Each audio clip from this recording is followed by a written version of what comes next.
The next time a stray meteor strikes our financial system, will we even see it coming? The last time our financial system collapsed in 2008, what was most striking beyond the trillion-dollar bailouts was that nobody saw it coming. In the opening days of the crisis, Barron's, Forbes, the Wall Street Journal were all helpfully publishing tutorials explaining to shell-shocked Wall Streeters what just happened. What is a mortgage-backed security or a collateralized debt obligation? In other words, pretty much nobody saw it coming. Now, the rule of thumb with the Federal Reserve is that they hike rates until they break something. The problem is, going by 2008, we won't see it coming. It won't be the things we're looking at. It will be something that requires a helpful tutorial.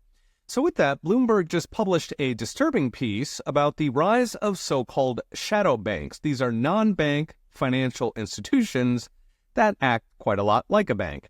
These include hedge funds, private equity, and investment banks, as well as more respectable outfits like pensions, insurance companies, and money market funds. In other words, a mixture of coke-fueled gamblers and more sober, guardians who, in theory, are looking after the widows and orphans. The key is that all of these, gamblers and guardians alike, do not have the standing taxpayer bailouts that traditional banks enjoy. Now, this is as it should be. Taxpayers should not be backstopping gamblers after all, but it means they have a higher cost of capital than traditional banks who use those taxpayer guarantees to get cheap loans. And that is where the magic happens. So apparently those traditional banks are lending enormous sums to the shadow banks, nearly $1.8 trillion according to Bloomberg, and growing at $150 billion a year. Essentially, the banks are renting taxpayer bailouts to hedge funds. That means that if a bunch of hedge funds go down, they don't go down alone, as happened in 2008. Instead, they stiff the banks, who then, in turn, stiff taxpayers.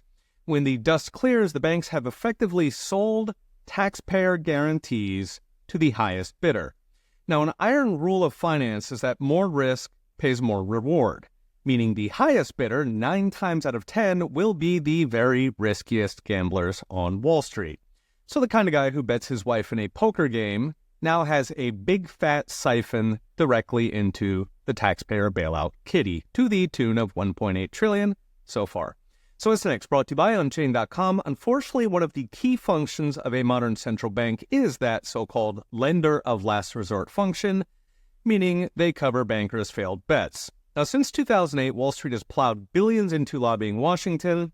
We've already seen the fruits in Yellen and Powell's trillion-dollar pre-bailouts last year and regulatory shenanigans during the bank failures.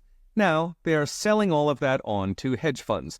The easy way to fix it, of course, is simply end the Fed's lender of last resort shtick. Just say that if bankers want to keep their profits, they can also keep the losses.